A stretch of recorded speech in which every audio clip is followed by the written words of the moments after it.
irmãos, após o que nós estamos vendo nessa parte do Evangelho, que após Jesus realizar um poderoso e impressionante milagre, curando aquele endemoniado que não podia falar, que não enxergava, nós vimos que algumas pessoas dentre a multidão se perguntavam: será que este homem não é o Messias esperado? E isso irritou os religiosos, irritou profundamente os fariseus, que então lançaram aquela terrível acusação contra Jesus, dizendo que ele agia pelo poder de Satanás. A resposta do nosso Senhor nos ensinou que Jesus se importa com aquilo que nós falamos também.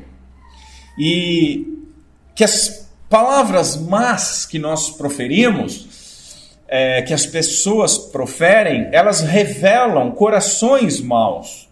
E muitas vezes corações pertencentes a uma raça de víboras. Depois nós meditamos sobre a origem das nossas palavras. As nossas palavras não nascem nas nossas bocas ou nas cordas vocais, mas elas nascem do nosso interior, do nosso coração. Então as nossas palavras revelam que tipo de tesouro nós temos ajuntado em nossos corações. E por fim, nós vimos que haverá um juízo final. E lembrando que nós estamos vendo também Romanos, e falamos na última ministração bastante a respeito do julgamento que virá e da ira de Deus. Haverá um julgamento final, e esse julgamento será para todos. E nesse julgamento, até mesmo as nossas palavras, elas serão julgadas. Nós vimos que as nossas palavras não vão nos salvar ou nos condenar, mas elas simplesmente irão declarar qual é a nossa natureza, se a nossa natureza foi modificada ou não, se nós fomos justificados ou se nós fomos condenados. Depois desses acontecimentos todos, que foi até a última ministração que nós tivemos, vejamos o que ocorreu aqui no Evangelho de Jesus Cristo, segundo Mateus, no capítulo 12, a partir do verso 38, onde a Santa Palavra do Senhor nos diz o seguinte: então, alguns dos escribas e fariseus responderam a Jesus dizendo: Mestre, nós queremos ver algum sinal da tua parte. Mas ele lhes respondeu: uma geração má e adúltera exige um sinal, porém nenhum sinal lhe será dado, senão o sinal do profeta Jonas. Até aqui por hoje, meus irmãos. Vamos ao Senhor mais uma vez em oração. Curva a sua cabeça comigo. Senhor Deus, nosso Senhor, humildemente nós vamos a Ti mais uma vez, pedindo agora que o Teu Santo Espírito nos auxilie neste momento tão grande de louvor, que é ouvir a Tua Palavra e a exposição da Tua Palavra. Senhor, é a Tua Palavra, é o Teu povo, é o Teu Evangelho, é a Tua glória. E estamos na dependência do Teu Santo Espírito. Por isso pedimos humildemente: age em nosso meio. Vá, Senhor, além das nossas debilidades, principalmente das minhas, ao expor a Tua Santa Palavra. Grava ela nos nossos corações, Senhor. Que possamos aprender, entender e aprender, e que esse aprendizado possa nos fazer amar a Ti e a Tua santa revelação, e que isso possa influenciar a nossa vontade para que nós Te obedeçamos. Glorifica, Senhor, o nome do Teu Filho Jesus Cristo em nosso meio, não somente hoje, não somente nesta manhã, mas no nosso dia a dia. É o que nós te pedimos em nome de Cristo Jesus. Amém. Meus irmãos, então hoje nós vamos ver uma geração má e adúltera fazendo ao nosso Senhor, ao Criador e ao Salvador, uma exigência irreverente e inadequada. e disfarçando a sua incredulidade com uma adulação falsa. Depois nós veremos que gerações más e adúlteras, até hoje, até nos nossos dias, continuam exigindo um sinal. Onde nós vamos dar uma pincelada a respeito do objetivo bíblico dos sinais e tanto o nosso privilégio quanto a loucura de duvidar dos sinais que aprove ao Senhor nos conceder. E por fim, tudo isso tem que nos levar a alguma ação prática e nós vamos aplicar esse texto no nosso dia a dia, nos questionando, será que nós não somos uma geração má e adúltera? Porque em nossas aflições diárias nós podemos ser tentados a duvidar e a exigir algum sinal, tendo então a nossa fé reprovada. Que Deus nos auxilie nesta manhã com a sua graça. Assim, meus irmãos, o meu primeiro ponto é: uma geração má e adúltera faz uma exigência. Em primeiro lugar, eles fizeram um pedido irreverente. A sua exigência, meus irmãos, estava coberta com o véu da hipocrisia. E como isso é triste, como nós vemos isso. Jesus, ele acabara de ensinar que nós todos seremos julgados por cada uma das nossas palavras.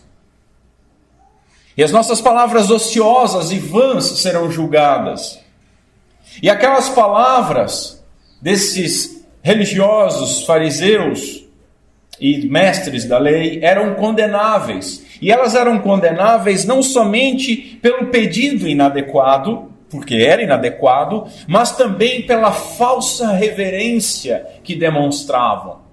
Elas acabavam, nós lemos no texto, nas últimas exposições, que aqueles homens haviam acabado de chamar o Senhor de endemoniado, de dizer que ele agia somente pelo poder de Satanás. E agora, com uma adulação hipócrita, chegam até ele e chamam mestre. Mestre. Nós temos que as palavras, muitas vezes, doces, refletem também uma natureza corrupta. Eles cobriram o ódio que eles sentiam ao Senhor com uma camada de verniz exterior, aparentando muita cortesia e respeito, enquanto nos seus corações eles planejavam matá-lo, como nós já vimos. Note que quando o nosso Senhor ele era ultrajado, normalmente ele respondia com doçura, mas quando ele era adulado, ele era severo. Isso nos traz uma rica lição para o nosso dia a dia. Porque nós aprendemos que o nosso Salvador, ele é superior às paixões humanas. Ele não se irava com insultos e não se amolecia ou atendia a adulações. E infelizmente nós somos exatamente o contrário. Nós somos levados e guiados e movidos pelas nossas paixões. Nós somos doces com aqueles que nos adulam, seja essa adulação falsa, hipócrita ou não. E normalmente nós somos duros com aqueles que nos insultam. Guarde essa lição. Mas voltemos ao texto. Aquela exigência desses homens era muito reverente. Mestre, nós exigimos, nós queremos, nós gostaríamos de ver um sinal da tua parte. O termo normalmente traduzido por procura nas Bíblias que os senhores carregam, ou busca, né? Jesus falando, uma geração má e adúltera procura um sinal, ou busca um sinal, ela tem um sentido muito mais específico. Ela significa um requerimento de uma condição para alguma coisa. No caso, para crer. É uma condição para crer. É um típico, eu só acredito vendo. Basicamente é isso que eles estão dizendo. Mestre, só acreditaremos vendo um sinal da tua parte. E por conta disso, na minha paráfrase, eu preferi usar exigimos. Mas em segundo lugar, nós vemos que eles fizeram um pedido não só irreverente, mas também inadequado. após ouvirem as advertências sobre aquilo que falavam, sobre a blasfêmia contra o Espírito Santo, sobre o julgamento das palavras vãs e ociosas, o que estes homens deveriam ter feito? Eles deveriam silenciar, eles deveriam fechar as suas bocas imundas, eles deveriam se arrepender, eles deveriam crer e deveriam adorar aquele que estava diante deles. Mas o que nós lemos? Que ao invés disso, eles ainda respondem ao Senhor. E respondem exigindo um sinal. Queremos ver um sinal. É interessante nós notarmos que toda essa controvérsia, os irmãos lembram disso? Ela nasce após um poderoso sinal, como nós lemos a partir do verso 22. Eles levaram até Jesus um homem possuído por um demônio, e não somente endemoniado, mas cego e mudo. E Jesus expulsa o demônio, cura ele de tal modo que este homem começou a enxergar e a falar. E a multidão ficou admirada, perguntando: será este o filho de Davi? Todo esse episódio nasce depois de um poderosíssimo milagre, de um poderosíssimo sinal. Então nós ficamos perplexos quando nós lemos: queremos ver um sinal de tua parte. Olha a inadequação do pedido. Algum sinal? O que esses homens queriam mais? Quantos sinais seriam necessários? Como se já não houvesse ao longo de toda a vida do nosso Senhor muitos e muitos milagres, e eles não bastassem. Todos viram, todos testemunharam, a multidão estava perplexa. Uma tradução popular, a NVT, ela captou bem a intenção destes homens, quando traduz assim: Mestre, queremos que nos mostre um sinal da tua autoridade.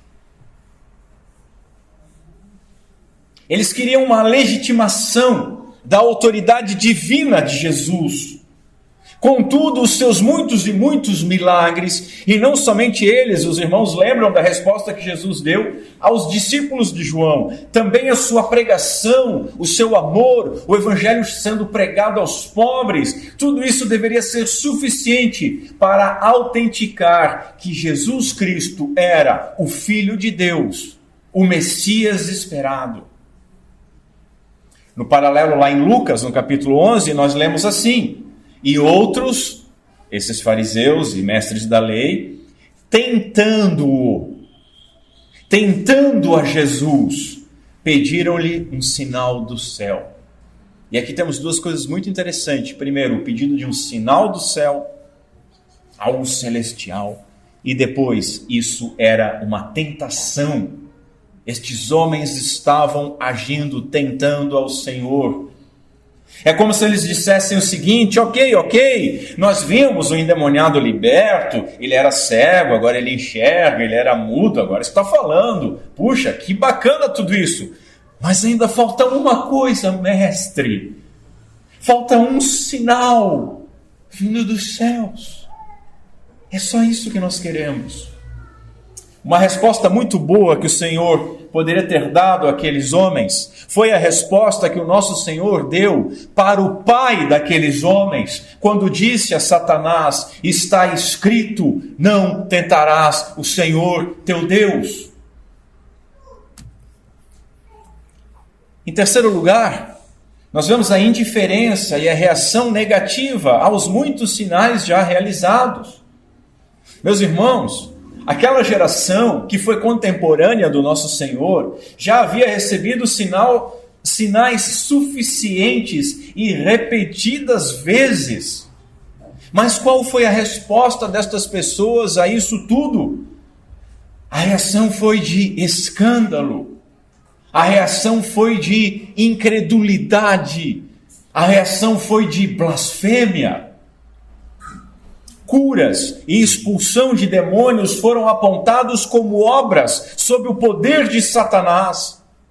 E quando nós avançamos no Evangelho de Mateus, lá no capítulo 16, nós vemos que aqueles mesmos homens repetiram o mesmo pedido infeliz e receberam do Senhor exatamente a mesma resposta, porque Ele não muda. Por isso nós não devemos nos admirar quando nós lemos Paulo escrevendo que os judeus pedem sinais. O problema é que não somente os judeus, mas hoje, e não somente os incrédulos, muitos crentes exigem sinais. Ou então eles afirmam que para que o evangelho fosse eficaz, para que os incrédulos crescem, seria necessário que vissem sinais. E novamente, este é o pensamento, ver para crer. E isso apoia a fé em algo que seja inegável. E exatamente esse é o problema.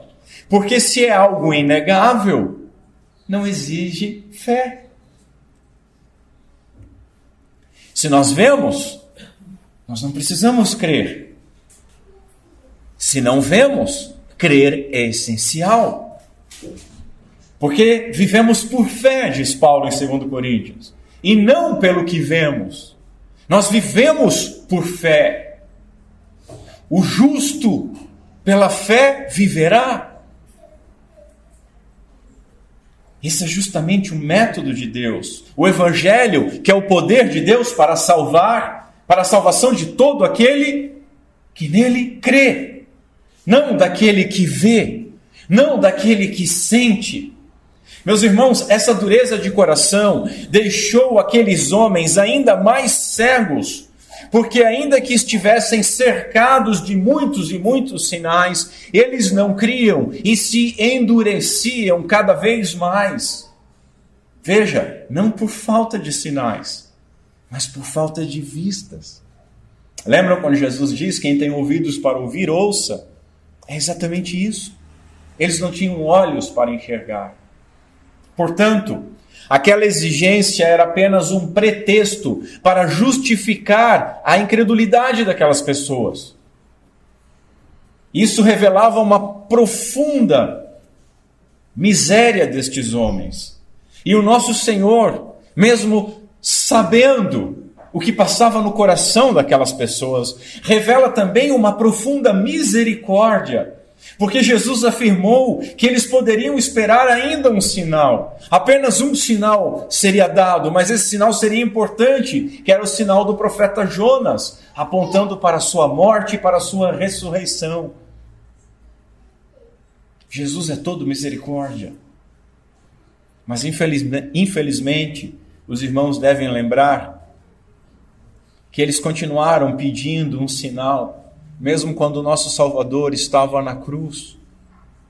Lembram? Desça daí, e então creremos em ti. O problema desse tipo de pessoa é uma total cegueira às coisas espirituais. Em quarto lugar, nós vemos a consequência da descrença.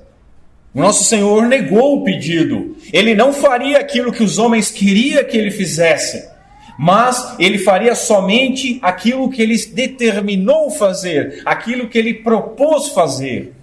Ele é Senhor. Os homens, quando muito, podem ser servos.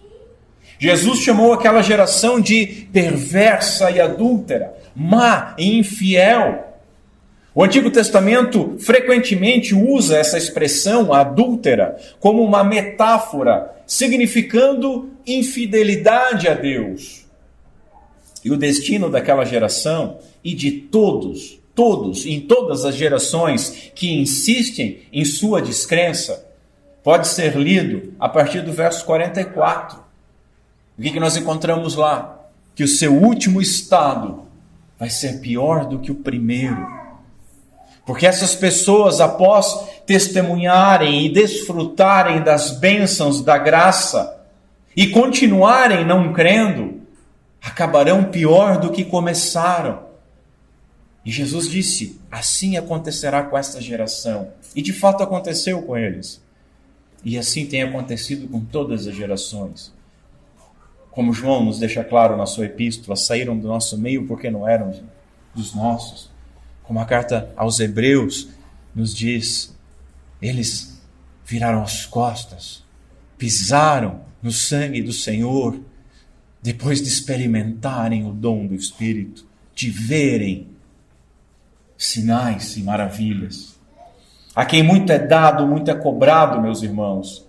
Aqueles que desprezam o privilégio de ouvir o Evangelho, eles serão mais afligidos do que aqueles que nunca tiveram tal oportunidade. Por quê? Porque qualquer que muito for dado, muito lhe se pedirá. E aos que muito se confia, muito mais se pedirá.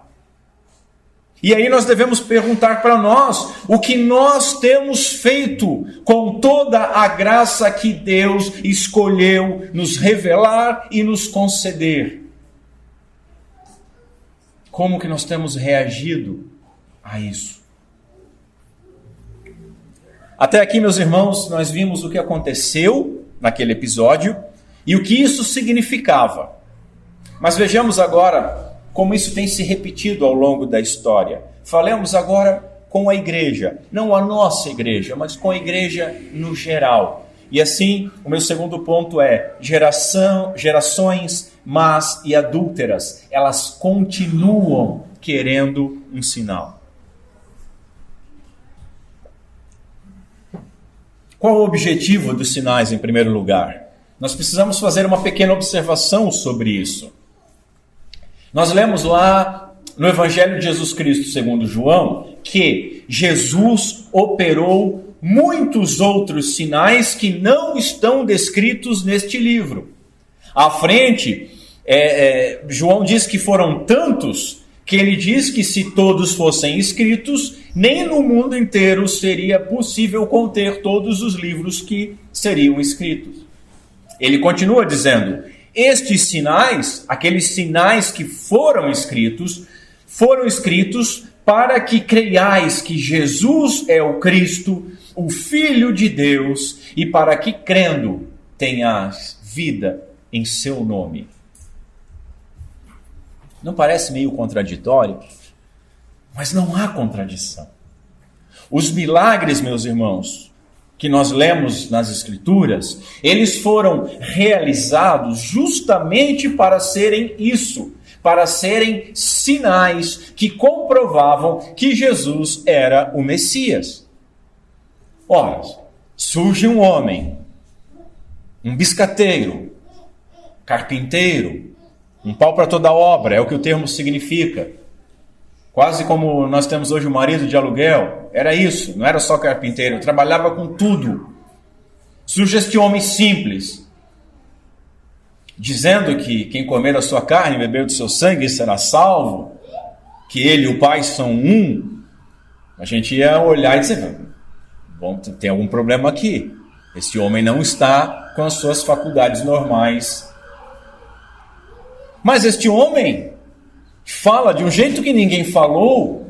Este homem age de uma forma que nunca ninguém agiu. Ele tem uma vida tão ilibada, completamente adequada à lei, como nunca houve e nunca haveria nenhum outro. Mas não bastou isso. Este homem cura. Este homem faz milagres. Estes milagres autenticam que ele de fato era filho de Deus. Ele precisava demonstrar isso.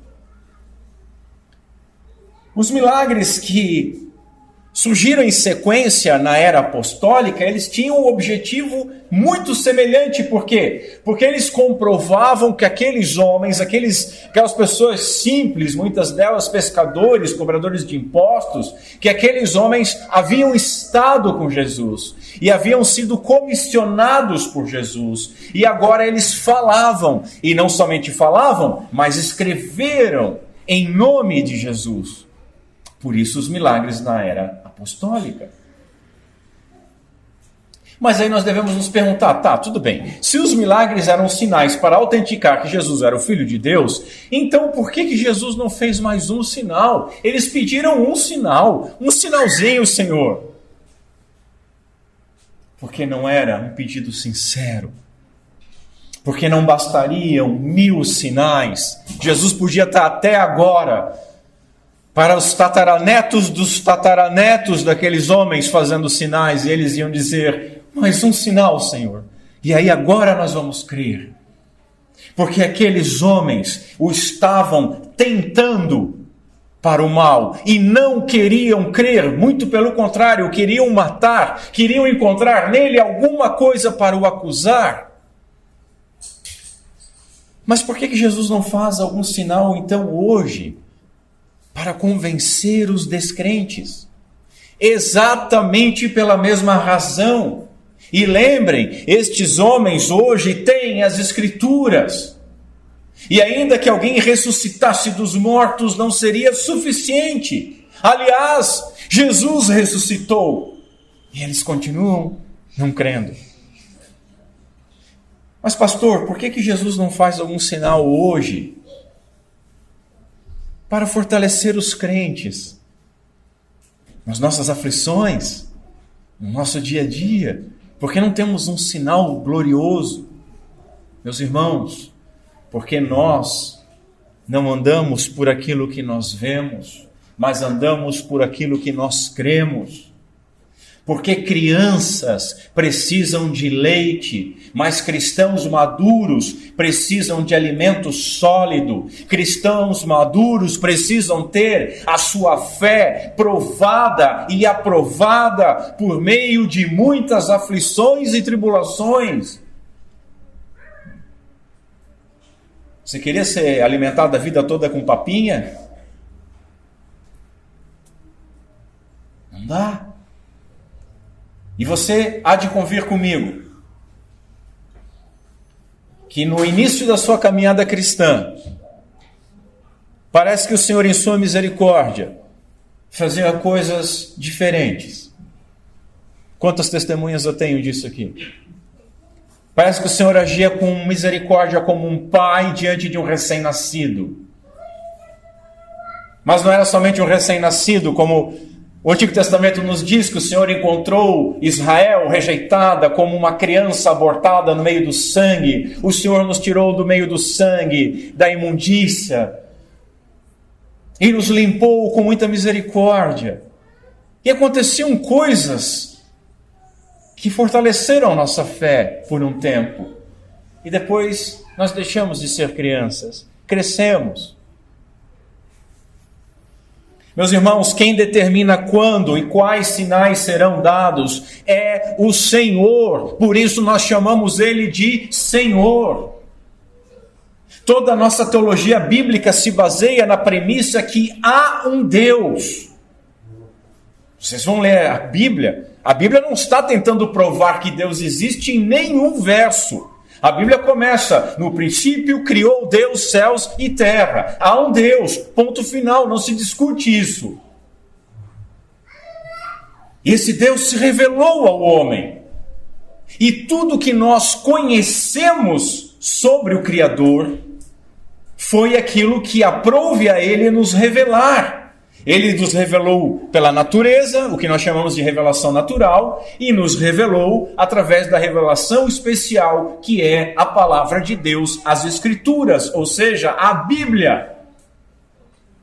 E se é o Senhor quem se revela a nós, como servos desse Senhor, cabe a nós buscarmos entender, crer, amar, se admirar com a sua sabedoria, poder e com as formas que aprouve a Ele se revelar a nós, adorando a Ele como Ele é digno de louvor eternamente. E amém. Nós estamos tratando aqui, meus irmãos, Jesus Cristo. Jesus Cristo é a figura de Provérbios, a sabedoria. Jesus é a sabedoria encarnada, tanto que no contexto ele vai afirmar que aqui está alguém muito maior do que Salomão. Em segundo lugar, vejamos os sinais hoje. Muitas vezes os reformados, os calvinistas, aqueles que são frios, eles são acusados de Não acreditar em milagres ou dizer que Deus não faz milagres, de que colocam Deus numa caixa, isso é uma mentira. Isso é um espantalho terrível. Não vou dizer que não tem uma meia dúzia de coitados que leram uma meia dúzia de textos e que precisam aprender um pouco e que falam bobagens. Deus, ainda hoje, Ele pode fazer, e de fato faz, milagres. Mas faz quando é da sua vontade. Quando aprovém a Ele. E a nossa fé, meus irmãos, ela não pode estar baseada nestes milagres. Porque a nossa fé, ela tem que estar baseada nas Escrituras, nos registros sagrados, daquilo que Deus prometeu, daquilo que Deus fez e cumpriu, daquilo que Deus está fazendo e certamente daquilo que Ele ainda fará. É nisso que deve estar baseada a nossa fé. Entretanto, quantos que hoje desprezam as Escrituras e querem um sinal do céu? Quantos cultos você já viu, já frequentou, que tinha bem pouca Bíblia, mas muito poder? Eu sempre lembro disso, porque os irmãos sabem da história, né? Convidaram a minha esposa e eu para ir numa igreja, e a mulher que convidou, cheia de boa vontade, ela disse, vamos lá, é bem pouca palavra e muito poder. Deus foi tão bom com essa mulher que ela falou isso para minha esposa e não para mim. Deus é misericordioso tanto com ela quanto comigo. E aí depois diz que Deus não faz milagres. Quantos que desprezam as Escrituras? Isso é letra. Nós andamos no Espírito. E querem sinais, e falam sobre sinais. Meus irmãos, aquele rico que foi para o inferno, ele pediu para que Lázaro ou alguém pudesse ressuscitar, para pregar para os seus irmãos, para que os irmãos escapassem do inferno. Lembram qual foi a resposta que ele ouviu? Se eles não ouvem Moisés e os profetas, ou seja, se eles não ouvem, não creem nas Escrituras, eles não se convencerão, mesmo que alguém ressuscite dos mortos. Nós ouvimos muito as pessoas dizendo, líderes dizendo, não, nós precisamos de sinais e maravilhas, porque aí o povo vai crer. Vai crer? Se tivesse um pouco menos de poder nessas reuniões e um pouco mais de palavra, você ia ver que a própria palavra diz que não é assim.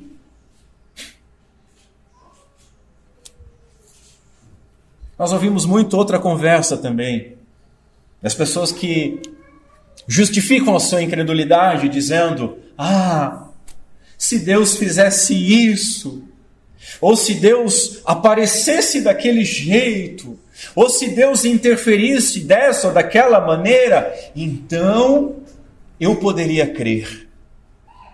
Porque eu sou o suprassumo da razão, da intelectualidade e até mesmo da fé, mas eu preciso ver. Nós encontramos constantemente, meus irmãos, a miserável criatura exigindo que o soberano Criador faça algo e ainda usa a recusa do soberano para desculpar a sua incredulidade, algo que jamais será aceito como defesa no dia do juízo. Imagine um julgamento. Imagine um réu num julgamento. O réu é culpado, ele sabe que é culpado, todo mundo sabe que ele é culpado. Ele está diante do juiz. E no lado dele há um advogado para defendê-lo. E ele olha para o juiz que vai julgar ele.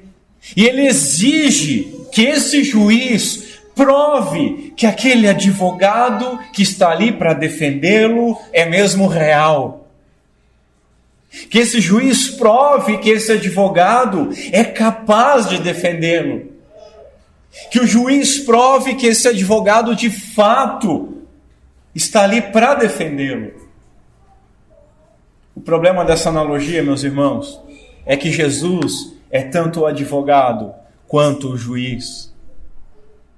O poder do reino de Deus não estava naquela época e nunca vai estar à disposição de demonstrações caprichosas para satisfazer a curiosidade de incrédulos. Nunca, jamais. E Jesus, o leão da tribo de Judá, ele jamais será domesticado para fazer esse tipo de gente feliz com truques. O nosso Senhor não é o mago Gandalf, lá do Senhor dos Anéis, soltando fogos de artifício para alegrar as crianças hobbits lá no condado. Não. Ele é o único e verdadeiro Deus, Criador, Senhor, Salvador, juiz de todos os homens, que não fará nenhum sinal a mais, mas julgará cada geração mergulhada em descrença e adultério espiritual.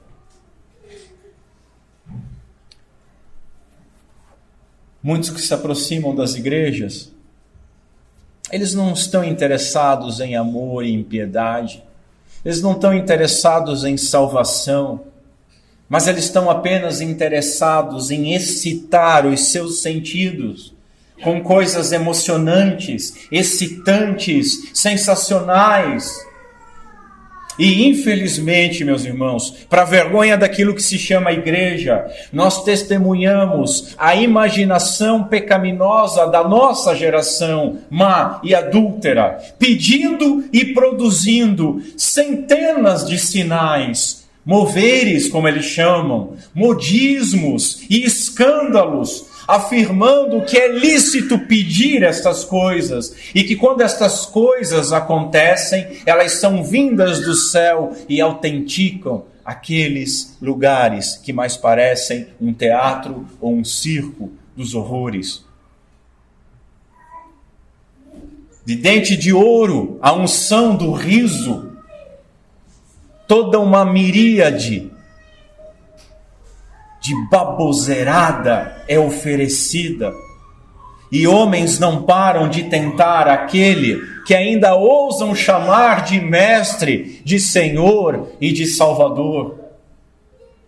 Se há de um lado, meus irmãos, um grupo incrédulo que é consumidor de espetáculos, infelizmente do outro lado há um grupo de falsos mestres que são vendedores de tais espetáculos. E vendem por um preço muito caro. Não só financeiro, mas o preço final. Eu tenho que ler algo que o Sproul escreveu sobre incredulidade. Ele diz assim: as pessoas nitidamente não enxergam como a Bíblia é em si um sinal inacreditável. Os livros são considerados objetos muito comuns, mesmo aqueles com capa preta de couro e algumas letras em vermelho. As pessoas querem olhar para cima e querem ver uma mensagem de Deus escrita no céu. Mas é claro que isso também não faria diferença alguma. E aí os Sproul cita um outro reverendo Boyce. Ele diz assim, o reverendo Boyce costumava dizer, e prestem atenção, se Deus ele decidisse dar ao mundo inteiro um sinal de Jesus, Deus poderia dispor as estrelas do céu, de modo a soletrar a mensagem: Jesus é o meu Filho unigênito. Deus poderia fazer isso. Nós poderíamos ver isso com as estrelas, mas se Deus fizesse isso, as pessoas simplesmente diriam: qual terá sido a perturbação astronômica responsável por esse alinhamento aleatório de estrelas? E ele estava certo. Ninguém daria mais crédito a uma mensagem escrita nas estrelas do que atualmente dá a Bíblia. Por quê? Porque são uma geração má e adúltera. As pessoas não acreditam porque não querem acreditar. Em terceiro lugar, vejamos o privilégio dos sinais que nós dispomos. Nós precisamos notar, meus irmãos, que da nossa perspectiva, o grande sinal, o sinal do profeta Jonas já foi dado. Jesus morreu e ressuscitou. Da nossa perspectiva, o grande sinal, a gente olha para trás, ele aconteceu. E isso, meus irmãos, é magnífico. Por quê? Porque Deus cumpriu a promessa. O Messias veio, o Deus conosco habitou na nossa natureza humana e entre nós. Ele morreu e ele ressuscitou e hoje ele reina e nós sabemos disso por meio daquilo que ele quis nos revelar. A palavra de Deus. A palavra de Deus. Eu não vou me aprofundar sobre o sinal do profeta Jonas, porque isso é o tema da próxima mensagem. Mas nós precisamos crer que a morte e a ressurreição de Jesus são a prova incontestável de que Jesus é o Filho de Deus. Aquela geração, ela viu o Senhor e ela foi reprovada. Ela foi reprovada. E infelizmente, talvez você já tenha tido esse pensamento. Eu já tive, confesso. Você está lendo o Antigo Testamento e aí você vê aquelas coisas maravilhosas, aí você diz, se eu tivesse lá, se eu tivesse visto disso, se eu tivesse atravessado no meio do mar, tudo seria diferente. Nós estaríamos querendo voltar no outro lado do mar. Nós estaríamos fazendo um bezerro de ouro diante da montanha tremendo. Nós estaríamos gritando, crucifica-o, mesmo que o pão multiplicado ainda tivesse nos nossos estômagos. Nada mudaria. E nós não podemos defender a nossa incredulidade dizendo, mas eles viram Jesus, nós não vimos, porque o nosso privilégio é maior. Nós temos hoje o testemunho dos profetas sobre aquele que viria. Nós temos o testemunho dos apóstolos sobre aquele que veio. Nós temos o testemunho das Escrituras, onde tudo isso está registrado. Nós temos o testemunho do Espírito Santo de Deus que confirma em nossos corações que a Escritura é a palavra de Deus. Não bastando isso, nós temos ainda o testemunho da história da igreja, com milhões e milhões de vidas sendo transformadas. Nós temos ainda o testemunho da nossa própria vida, quem nós éramos, quem nós somos, onde nós estávamos, onde nós estamos. Mas, meus irmãos, todo esse privilégio traz uma enorme responsabilidade sobre nós. A quem muito é dado, muito será cobrado. Quarto lugar, a loucura de duvidar, exigindo mais sinais. Meus irmãos, a exigência de mais sinais, de algum sinal, é um testemunho da nossa incredulidade. Nada mais que isso. Como eu falei, aqueles homens chegaram a rejeitar o maior de todos os sinais, a ressurreição de Jesus. Os irmãos lembram no final do Evangelho de Mateus? Os líderes subornam os guardas para dizer que o corpo de Jesus foi roubado. Eles não só não creram no maior sinal, como tentaram ainda adulterar o maior sinal. Mas para nós, esse sinal foi dado, foi registrado, e nós cremos. Nós temos acesso a todas as informações que Deus, em sua sabedoria, determinou que nós tivéssemos, através da revelação da sua santa palavra. Nós temos o Espírito Santo de Deus. Ele já foi enviado pelo Pai e pelo Filho. Lembram Jesus dizendo, é bom que eu vá para o Pai, porque somente assim eu enviarei o Espírito. E é o Espírito Santo quem nos ilumina, quem nos capacita a crer na palavra que Ele mesmo inspirou nas Sagradas Escrituras. Portanto, meus irmãos, nós não temos nenhuma desculpa para a nossa incredulidade. Nenhuma. Até aqui, nós confrontamos a igreja a granel, no atacado, como um todo. Mas agora vamos falar de forma mais específica, com algumas coisas que nós temos sentido na nossa comunidade. E eu espero sinceramente que o Espírito Santo de Deus possa aplicar o que nós vamos ver aqui aos nossos corações. Assim, em terceiro lugar, será que nós não somos uma geração má e adúltera? Primeiro, as nossas aflições, meus irmãos, elas podem reprovar a nossa fé. E aí o propósito das aflições é deturpado, porque as nossas aflições, elas nos vêm para provar e aprovar a nossa fé. Mas muitas vezes elas nos provam e nos reprovam. O nosso texto trata de um pedido, de um sinal para comprovar que Jesus é quem ele dizia ser. E isso demonstrava que aqueles homens eles não criam. Mas nós, por outro lado, e assim eu espero sinceramente, nós não duvidamos que Jesus seja o Filho de Deus. Nós não duvidamos disso. Pelo menos não duvidamos na teoria. Mas infelizmente, meus irmãos, na prática, muitas vezes, com as nossas atitudes, com os nossos sentimentos, com os nossos pensamentos, com os nossos desejos, nós demonstramos que duvidamos que Jesus é o Filho de Deus. Porque as nossas aflições, meus irmãos, elas podem nos levar ao desespero. E o desespero pode nos fazer, pode nos tentar a exigir, a pedir, a depender de algum sinal de Deus.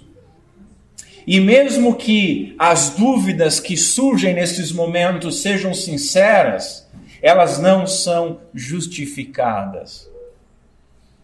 Porque elas são uma forma de alimentar dentro de nós o pior dos pecados, a incredulidade. Nós devemos reconhecer isso. Nós devemos pedir perdão. Nós devemos combater com todas as nossas forças e meios este modelo de pensar e agir. Quando o desespero numa aflição nos faz pedir um sinal, uma intervenção de Deus para aquela nossa situação, a princípio, esse pedido ele é motivado por fé, não é mesmo? Por quê? Afinal de contas, nós estamos pedindo algo, e se nós estamos pedindo, presume-se que nós cremos, no mínimo, que nós podemos receber aquilo que nós estamos pedindo, não é verdade? Significa que nós cremos que Deus nos ouve e que Ele pode nos auxiliar. Até aqui estaria tudo perfeito. O problema é que, muitas vezes, esses pedidos, eles desprezam a glória de Deus, desprezam o plano de Deus, a providência de Deus, a vontade de Deus. E esses pedidos por alívio em aflições são motivados apenas pelo nosso conforto, pelo nosso alívio ou pelo nosso prazer e bem-estar. Eu não estou dizendo aqui, meus irmãos, não me interprete mal, que Deus deseja o nosso sofrimento. O que eu estou dizendo é que nós muitas vezes olhamos para a nossa aflição com um puro e simples desejo de alívio, pedindo um sinal da tua parte, Senhor, enquanto nós desprezamos o propósito divino de nos permitir sofrer aquela aflição. O que acontece em seguida? Nós somos afligidos, olhamos para nós e não para Deus, para o nosso bem-estar e não para Deus, e pedimos algum sinal. E a negativa de Deus em nos atender, ou a forma inesperada de Deus nos atender, não nos dando aquilo que nós pedimos, mas concedendo algo de outra forma, ou ainda a simples demora em Deus atender, transforma-se numa tentação a nos fazer ser irreverentes. Nós começamos a duvidar de Deus, começamos a duvidar da sua graça, começamos a duvidar do seu amor, começamos a duvidar da sua justiça. Afinal de contas, eu, um filho de Deus, passando por isso, Senhor, Um dizimista fiel? Eu que não faço essas coisas como os outros? E indo por este caminho, nós começamos a duvidar que Deus nos escute. Começamos a duvidar que Deus se importe conosco. E por fim, podemos chegar a duvidar até mesmo da existência de Deus. Para quem eu estou orando? E se você acha que eu estou exagerando, lembra, se você nunca encontrou alguém que abandonou a fé porque perdeu um filho ou perdeu um cônjuge e largou tudo e disse: eu não posso crer num Deus que faz isso. Note como nós somos tentados a agir como uma geração má e perversa e adúltera. Em segundo lugar, a nossa loucura em duvidar, exigindo um sinal. Meus irmãos, a causa do nosso fracasso é fundamentar, basear a nossa fé em sinais, em milagres, em bênçãos, em bem-estar. Quando a palavra de Deus nos diz que a fé vem pelo ouvir, que a fé vem pelo crer naquilo que nós ouvimos da palavra de Deus. E é na palavra de Deus que está registrado o grande sinal do amor de Deus, que Jesus morreu por nós pecadores e ressuscitou para nos justificar, e que justificados pela fé nós vivemos. Lembremos que Paulo, após orar 3 vezes para o alívio de algo que deveria ser terrível, algo que ele descreveu como um espinho na carne, algo que ele descreveu como um mensageiro de Satanás a me esbofetear, ele orou 3 vezes por isso. E o que ele ouviu de resposta? A minha graça te basta, porque o meu poder se aperfeiçoa na fraqueza. Irmãos, a graça de Deus nos basta. O poder dele tem se aperfeiçoado na nossa fraqueza. Depois de ouvir isso, Paulo afirmou: de boa vontade, pois, me gloriarei nas minhas fraquezas, para que em mim habite o poder de Cristo. Por isso sinto prazer nas fraquezas, nas injúrias, nas necessidades, nas perseguições, nas angústias, por amor de Cristo. Porque quando eu estou fraco, é que eu estou forte.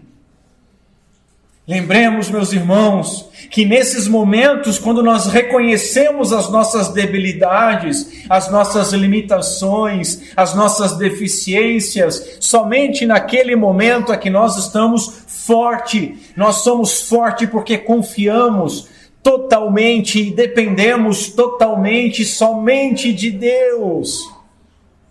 A nossa rocha de refúgio e socorro e fortaleza, como nós cantamos esta manhã. Lembremos que mesmo quando nós somos afligidos, Paulo ensinou que os crentes não devem se entristecer como aqueles que não têm esperança. Podemos ficar tristes. Notem, ele não está dizendo não podem ficar tristes, mas nós não podemos nos entristecer como aqueles que não têm esperança. Por quê, meus irmãos? Vocês sabem me responder?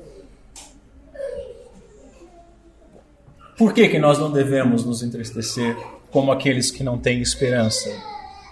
Isso, porque nós temos esperança. Nós possuímos esperança. Nós temos a esperança daqueles jovens descritos no livro de Daniel, que disseram: o Deus a quem servimos pode nos salvar, mas ainda que Ele não nos salve, nós jamais o abandonaremos.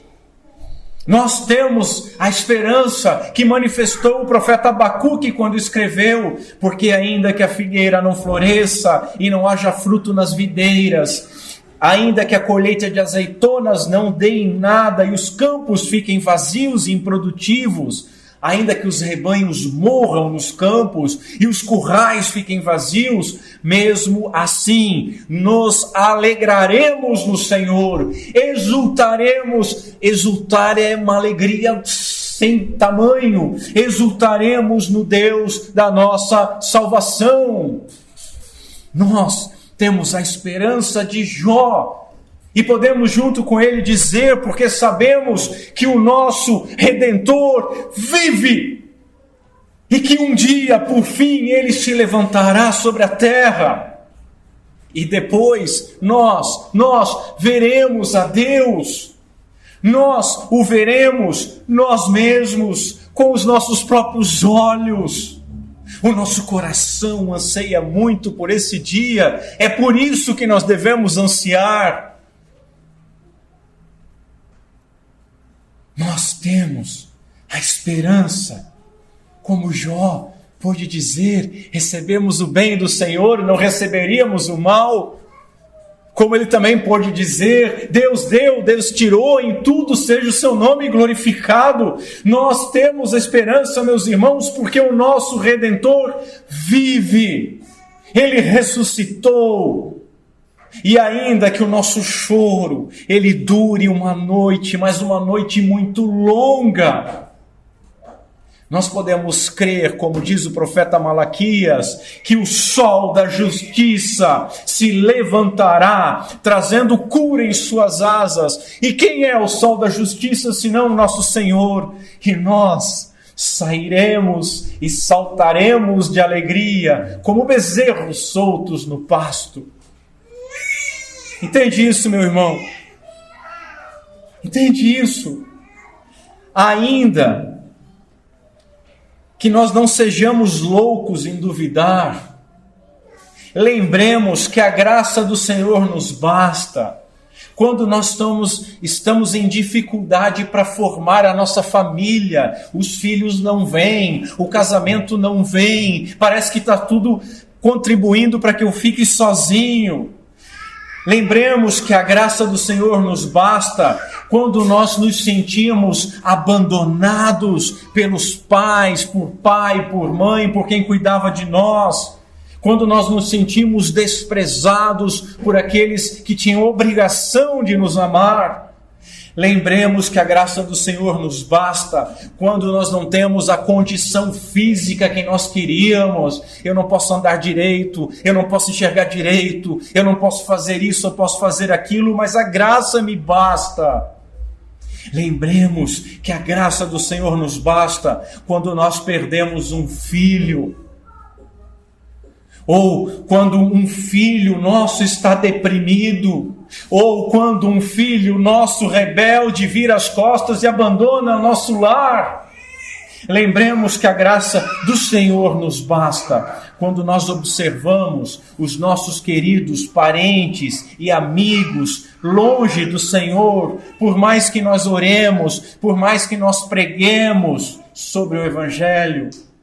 Lembremos que a graça do Senhor nos basta quando o nosso cônjuge vai embora, abandonando o nosso lar, nos deixando sozinhos, que nutríamos tanta esperança naquele casamento. Lembremos que a graça do Senhor nos basta quando aqueles que deveriam cuidar de nós nos abusaram, nos molestaram e fomos ainda acusados por eles. Lembremos que a graça do Senhor nos basta quando o nosso corpo começa a se debilitar por alguma doença cruel, ou pela idade, ou por um acidente, e nós não podemos fazer mais as mesmas coisas que fazíamos antes. Lembremos que a graça do Senhor nos basta quando uma doença começa a castigar e roubar a vida de alguém que nós amamos. Lembremos que a graça do Senhor nos basta quando a condução da nossa nação, quando a condução da nossa empresa, ou mesmo a condução do nosso lar está nas mãos de ímpios. Lembremos que a graça do Senhor nos basta quando nós perdemos o nosso emprego, ou quando nós não conseguimos um emprego melhor, ou quando nós não somos valorizados naquilo que nós fazemos com tanto empenho. Lembremos que a graça do Senhor nos basta quando nós não podemos fazer o que nós queríamos fazer, quando nós não podemos ter o que nós desejávamos ter, e quando nós não podemos ser o que nós sonhávamos ser, mas a graça do Senhor nos basta, porque os caminhos do Senhor são mais altos que os nossos, os pensamentos do Senhor são mais altos que os nossos, e Ele é a sabedoria e o amor. Em terceiro lugar, para encerrar, toda oração, até a falsa oração, como daqueles homens, recebe uma resposta do Senhor. E talvez essa manhã, essa seja a resposta de Deus para você. Nossas aflições, meus irmãos, podem nos fazer orar como o salmista orou no Salmo 77. Acaso o Senhor me rejeitou em definitivo? Jamais voltará a ser bondoso comigo? O seu amor se foi para nunca mais voltar? Deixou de cumprir as suas promessas para sempre? Deus se esqueceu de ser bondoso? Qual resposta, meus irmãos, nós podemos dar para a nossa falta de fé no meio das aflições? Qual resposta? Certamente não é pedir um sinal. Certamente não é orar com ousadia e dizer, Senhor, faz isso ou faz aquilo. Mas é lembrar daquilo que Deus já fez. O próprio salmista continuou escrevendo, porém, lembro-me de tudo o que fizeste, Senhor. Recordo-me das tuas maravilhas do passado. Estão sempre em meus pensamentos. Eu não deixo de refletir sobre os teus poderosos feitos. Teus caminhos, ó Deus, são santos. Que Deus é poderoso como o nosso Deus. És Deus que realiza maravilhas.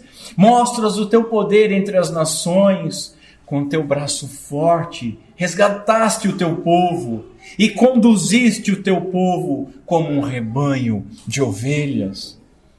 Lembram que há 1 ou 2 ações de graça nós demos um caderno para você anotar o que Deus vai fazendo na sua vida? É recorrer ali, é lembrar do que o Senhor já fez. Mas todas essas amostras do que o Senhor fez no nosso dia a dia são pequenas quando nós olhamos para a cruz.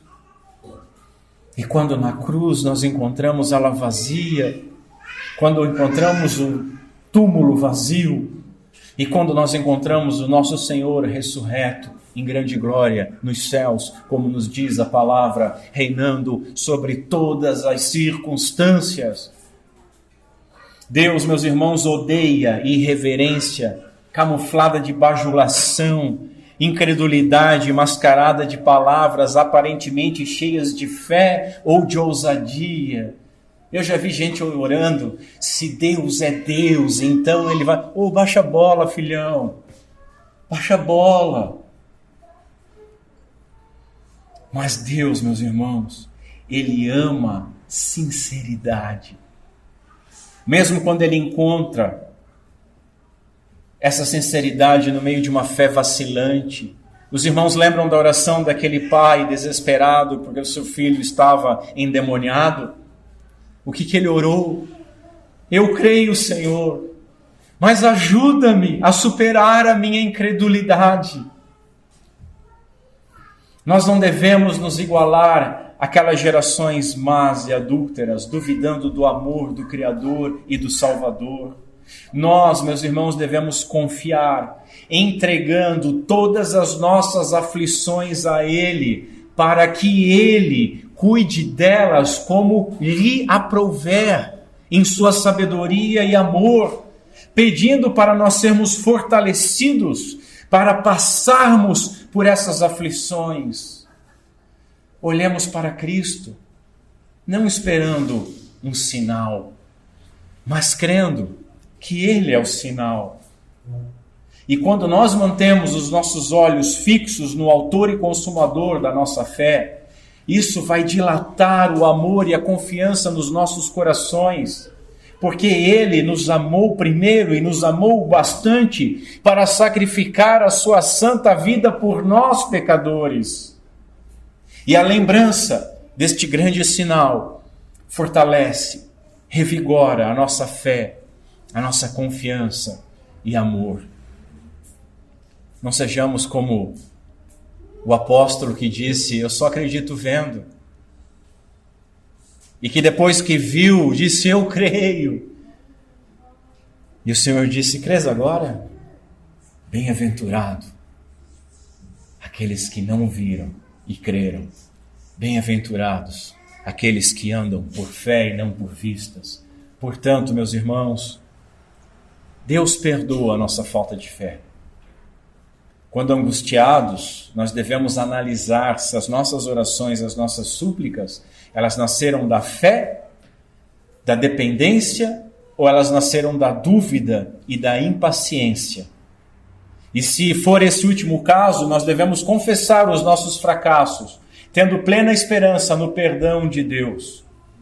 Porque mesmo diante do nosso fracasso em crer e em manter uma fé equilibrada, nós precisamos ter certeza que é a misericórdia e é a fidelidade de Deus, a sua promessa, a sua aliança, o seu pacto conosco que nos sustenta e vai nos sustentar até o final.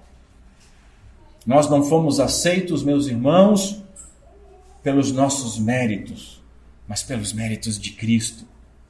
A nossa convicção de pecado e um correto senso da nossa limitação nos faz buscar e descansar no amor de Deus que nos visitou por meio de Cristo Jesus. Isso também nos deve fazer confiar no seu amor e sabedoria, porque Paulo nos ensinou que todas as coisas contribuem para o bem daqueles que amam a Deus. Todas as coisas, inclusive as nossas aflições, por mais terríveis que possam parecer. Charles Spurgeon escreveu que se a aflição é enviada para nos provar, para que as nossas virtudes glorifiquem a Deus, ela terminará, a aflição, quando o Senhor nos tiver levado a glorificá-lo. Somente lá. E por certo, nós não devemos desejar que a aflição se vá enquanto Deus não tiver obtido de nós a honra que nós possamos lhe dar por meio desta aflição. Quem nos amou primeiro, meus irmãos, quando nós éramos seus inimigos, certamente Ele sabe a hora certa, o momento certo de intervir nas nossas aflições, porque Ele, na sua providência, Ele tem um bom e perfeito propósito para cada uma das coisas que nos acontecem. Lembremos também, meus irmãos, que nós não estamos sozinhos. Ainda que tenhamos que passar essas aflições, nós não precisamos pedir um sinal, porque o Cristo do sinal está conosco. Quando nós lemos aquelas passagens que descrevem o Senhor sendo abandonado por todos, nós devemos obter consolo destas passagens, porque o livro de Hebreus nos afirma que o nosso sumo sacerdote entende das nossas fraquezas. Por quê? Porque ele enfrentou as mesmas tentações que nós e se compadece com os nossos sofrimentos. Ele se compadece com os nossos sofrimentos. Ele conhece a dor de ser abandonado, de ser castigado injustamente. Ele conhece a nossa dor e o nosso sofrimento e jamais nos abandonará. Por isso, não nos agarremos naquilo que nós vemos, mas confiemos naquele que não pode mentir, que não pode negar os seus atributos de amor, naquele que avisou para nós que nós passaríamos por aflições, mas que Ele venceria o mundo, não nós, Ele. Confiemos naquele que afirmou que estaria conosco todos os dias, até a consumação. Paulo escreveu aos Coríntios, e nós lemos na liturgia: em tudo somos atribulados, mas não angustiados, perplexos, mas não desanimados, sabendo que aquele que ressuscitou o Senhor Jesus nos ressuscitará também por Jesus e nos apresentará convosco. Por isso não desfalecemos, mas ainda que o nosso homem exterior se corrompa, o interior, contudo, se renova dia a dia, porque a nossa leve e momentânea tribulação produz para nós um peso eterno de glória muito excelente, não atentando então nós para as coisas que se veem, mas para as que não se veem, porque aquelas que nós vemos são temporais, mas aquelas que nós não vemos são eternas. Irmãos, Vamos ficar em pé. O nosso Senhor não nos deixou sem nenhum sinal. Ainda que não sejamos tão descrentes ou maliciosos como aqueles homens foram, quando nós colocamos algum sinal como um condicionante para a nossa fé, nós caímos numa descrença prática, ou no mínimo exercemos uma fé vacilante. Nós precisamos aprender, observar, entender e crer nos sinais que nos foram graciosamente concedidos por Deus. Portanto, diante das nossas dúvidas, do desespero, de falta de esperança, quando nós estivermos vivendo algo aflitivo, nós devemos olhar para Cristo ressurreto, e lembrar que este é o grande sinal do seu amor e do seu cuidado. E que Deus Pai seja misericordioso conosco, por Cristo Jesus, nosso Senhor. Amém. Curva a sua cabeça. Senhor Deus, nosso Pai, obrigado por Tua palavra, Senhor. E perdão, porque muitas vezes nós somos tentados pelas nossas aflições, tentados por aquelas coisas que vêm para provar e aprovar a nossa fé, e somos reprovados, e olhamos para nós, para o nosso conforto, e exigimos coisas de Ti, e ficamos magoadinhos quando Tu não nos concede. Ó Senhor, que nós possamos nos agarrar no grande, glorioso e final sinal que Tu nos deu, Teu Filho, nosso Senhor e Salvador, Cristo Jesus, ressurreto ao nosso lado, e que possamos dele obter forças, fé, esperança,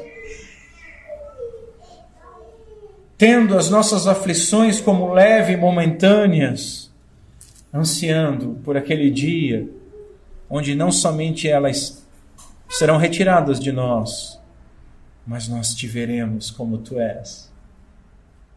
Ajuda-nos, Senhor. Mesmo que estejamos em meio a uma geração má e adúltera, não permita que nós sejamos parte desta geração, por misericórdia. Nos ajuda em nossa falta de fé. É o que nós te pedimos em nome de Cristo Jesus. Amém.